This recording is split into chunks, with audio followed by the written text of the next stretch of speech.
Hello, good evening, and welcome back. Gender equality has actually come through. And yes, I do mean actual gender equality or sex equality because they mean the same things. So women lose state pension age appeal against government, as in the pension age is to be 66 years of age for everybody, no matter what. It's 66 years of age. And that's the law. We're not discriminating based on sex or gender or anything. It's 66 years of age for everybody. And because it's equal, it's unfair. So as the BBC report here, 2 women affected by the state pension age being changed from 60 to 66 for women have lost their appeal against a High Court ruling. And increasing it by 6 years on short notice is definitely very inconvenient. Given that this has been in the works for several years now, more than 6 years, that's fair enough. And the idea that you could rely on the government for anything is preposterous, put simply. That, yep, of course, the idea is that they will still, maintain roads, schools, hospitals, and the law, but they will have failings in all of those circumstances. So, of course, you should provide enough education for your children while they're at home. You should take care of your health so that you don't need such emergency intervention. And you should, of course, take as many precautions as you can so that you're not a target of crime, whether that be home security or just where you're walking at night or not walking at night. Of course, you should take those precautions for yourself because you understand that the government is very, very fallible. So why on earth would you expect the government to take care of you in old age? Let's not forget that the idea of a state pension is to be there for after you've died. Ideally, from a governmental perspective, you will never receive your pension. It is a Ponzi scheme. The idea is that you pay in to the people who are still living that the government wish were dead. If only for the government there was some sort of, pandemic, some viral infection that could kill off all the old people that were eligible for the pensions because there aren't enough workers to support them. If only something like that happened, then that would balance the books perfectly because they wouldn't have to worry about paying the old people. Well, hang on. This is very convenient, isn't it? But let's not go down that rabbit hole again.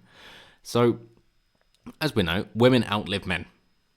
For whatever reason, you can go into saying that 97% of workplace deaths are male, that 3/4 of suicides are male.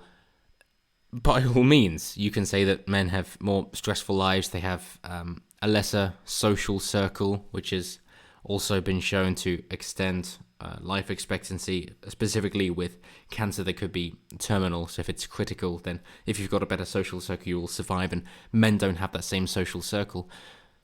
For whatever reason, male life expectancy is considerably shorter than female.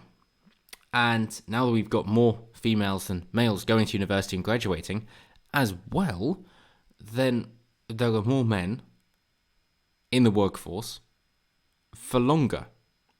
So the traditional view, of course, before the 70s of the Equal Pay Act was that the man provides for both the man and the woman.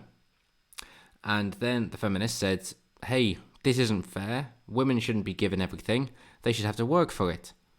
I don't think that's quite what they intended, but that's what happened from it. And of course, the government and corporations went, hang on, we can double the labour force and therefore increase the income tax. Yeah, we're going to take that route.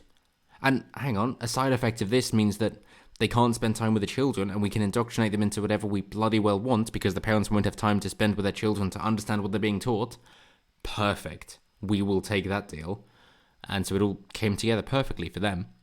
And the result is, of course, that then you need 2 working parents in order to support a family, unless you're in like the top, 10% of income earners. Good luck with that. Statistically, it's very unlikely. Then what's the plan? Given that the idea, as I say, is that people die before their pensionable age. So if it's the same for both sexes, then more men are going to die before pensionable age than women. So if men are dying in their early 60s, compared to women who are dying in their late 60s, there's about a 5-year gap there, then women are going to be left widowed because their men have died, especially given that, chances are, women prefer a man that is taller, stronger, smarter, earns more, and is older, which is kind of a prerequisite for the previous 4 categories. In which case, they were an older man, and the older man is going to die at a younger age than she is, so let's say just 5 years older, then that's a 10-year discrepancy. In which case, if they plan for their future privately, then there isn't going to be a problem for the last 10 years of her life. If they haven't and they've relied on the government, then yes, of course, there's going to be a problem, unless the woman decides to take her own job, in which case she should be responsible for her own investments as well. The problem they have here is basically saying, hey, government, you've let us down. And I think, to borrow a phrase from Joker of Better Bachelor, shocking. This is very, very predictable. And just a bit of sound financial advice here for everybody else. Do make your own private pension, whether that be from your employer, that they will match your contributions, take full advantage of that, whether that be on your own for your pension fund, for an ISA, for just investing. I'm a big fan of index funds like Vanguard, but by all means, look at it yourself. But definitely, no matter your age, it is never too soon to start investing, especially when it comes down to compound interest. The earlier, the better. Standard index funds, 7% per year on year, which means you double your amount every 10 years. That's what it means. You put £1,000 away, 40 years later, you got 16,000. If you're contributing £1,000 every month, bloody hell, you're going to retire as a multi-millionaire. And it really is that simple. So yes, rely on your own investments. Do. That's the actionable advice for everybody. But they say here, Julie Delve, 62, and Kanglin, 63, backed by campaign group Back to 60, were challenging the pension age changes after losing a High Court fight against the Department for Work and Pensions last year. The campaign groups associated with the court case represent almost 4 million women who were affected by the government decision to increase the state pension age from 60 to 66. Many on lower incomes say they are facing financial hardship as a result. Yes, if you've been in the workforce for 40 years, and let's not forget that early 1970s was 40 years ago, then you've had equal pay since then. If you're all for individuality, there's been nothing stopping you. You could have taken that. In which case, it's nobody's fault but yourself. Basically, you're saying, we had preferential treatment and were given more than other people because of unalienable characteristics, and now it's unfair that it's equal. I was like, hang on, the fairness makes it unfair? Shocking. Just wait until they just decide to make divorce laws equal. At that point, it's all going to be overthrown. Fucking hell. They want all of the responsibility without any of the accountability. And that is basically it. So yes, we should be able to, be given quotas and have positions despite being underqualified and have the same pay, if not more, than our male counterparts. But, we should also have the men pay for everything for us as well and pay for us to exist. And then we should be able to have time with our children despite getting in a load of debt. That should all be paid off by the other working men as well, so that we can have time with the children. And you're thinking, well, hang on a minute. No. Simply, no. You're responsible for your own actions. If you wish to get into a lot of debt, that is yours to pay off. If you're lucky enough to fool somebody into paying it off for you, then well done, but you should really get a job in sales at that point. But otherwise, no, it's yours and yours alone to pay off. And if you're going to aim for a high-paying career and get into six figures debt for it, then that's yours to pay off. Not, oh, let's just tap out after 5 years because I want a family. And, that debt, well, that's just left there and the taxpayers will have to pay it off. No, you're responsible for your own actions. That is what it comes down to. On average, men vote for freedom over security and women vote for security over freedom. That's why like in America, the state has only increased since the 19th Amendment, and it is very similar in the UK as well. Instead of just people with property can vote, it's anybody who would risk their lives to vote because they're voting for war. And then it's just anybody. And what have we seen? Bigger government, always. What does that lead to? Misallocated funding and higher taxes. What does that mean? It means support for broken households or single-parent households, to try and be politically correct. But what's the result? It's a broken household. It's a child that doesn't have the correct parental influence. That it'll be significantly more difficult for them to reach success in life or any meaning of fulfillment because they have not had that parental influence. And that is what is being encouraged. So yeah, it's a huge mistake allowing bribery on a national level. Bribery is illegal for a reason, and yet when it comes to things like lobbying or bribing voters, for some reason it's legal. Could that reason be power? And our survey says, yeah, definitely, most definitely. So then we have the story of this poor woman, Pamela Satchwell, who had to carry on working past 60 after the pension age rules had changed. She couldn't afford a house, she had to sell the jewellery that her husband gave her, and it was incredibly difficult for her to find a job because nobody wants to hire somebody who's in their 60s. And well, that is a terrible situation, no doubt. You're in your 60s, you're thinking you're going to retire, and yet you can't, and you have to sell the heirlooms, the things that are most meaningful to you, and your home as well, that you had with your husband for decades. That is absolutely dreadful and shouldn't happen to anybody. So why did it happen? It happened because of her life choices. It's her fault. I know you might be thinking this is victim blaming, but I mean, if you make yourself a victim, if you're the one responsible for you being a victim, then you will be blamed because although you are the victim, you are also the perpetrator. So this is an incredibly sad story, and the nostalgic value of the trinkets she had to sell were worth far more than the money she got for them. But it was a necessity because she didn't plan for the future, and then she had to pay for the consequences. And that is terrible. If you think people will find your sob story sufficiently financially supportive, by all means, go start a GoFundMe or fundraiser, something like that.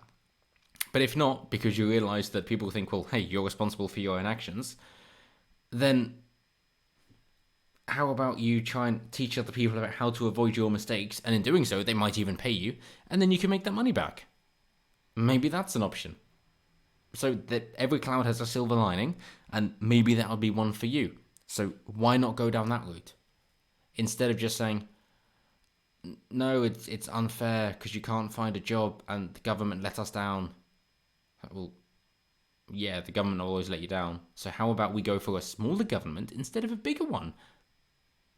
What a radical thought. Right, good luck. Good luck trying to get that passed. And then they say, oh, we're paid less than men. And put simply, no, you're not. You're paid more than men. I mean, when the playing field is fair, which is basically before the age of 30, on average, everything else considered, women still get paid more than men. If we're averaging across everything, it's about £1,000 a year. Women get paid more than men.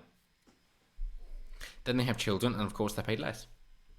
Because a vast minority, about 1 in 10, women decide to go back to full-time work after having children. And then they complain about that they're not getting paid as much for part-time work, but they get to have a far more fulfilling time with family of a person that's come out of their own body, and that befuddles the mind. It's like, what makes you fucking think that life is all about money, do you not think there are experiences that are priceless? Do you really not?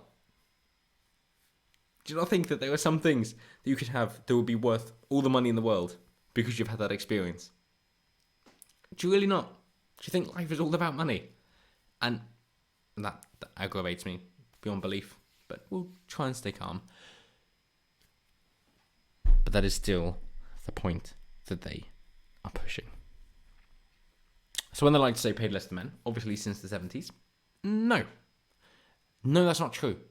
So have these women had pretty much all of their career life earning the same as men? Yes, they have. Yeah. Has the stigma still been there? Maybe. Have they been able to take people to court because they've broken the law? Definitely. Have they had massive payouts because of it? Definitely. So is there actually a problem realistically? No. No, there isn't. And you might be thinking, well, hey, what about these people that it's such a marginal case that they don't have enough to take them to court? So well, they could have got a different job instead. And gone, well, maybe not, because who's going to hire them? It's very difficult when it's a buyer's market, not a seller's market. Go, well, if they've got such good services and they're worth more than what they're being paid, then they would definitely be able to get some sort of pay rise. So I'm afraid that argument falls flat straight away.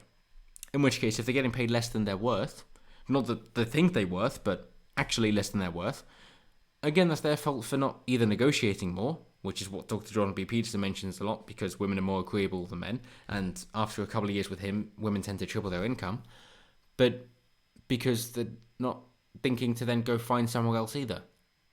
And again, it's their fault. And you might be thinking, again, this is victim blaming.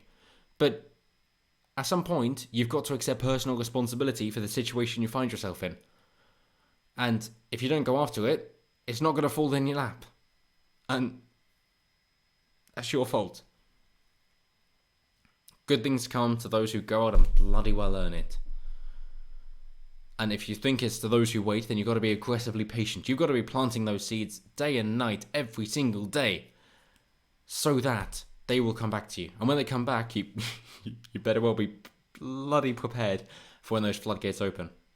And then they mention the mental health impact, and again, it just comes down to not actually being personally responsible. And it is as simple as that. So yeah, too long didn't listen. Women face equality, don't like it.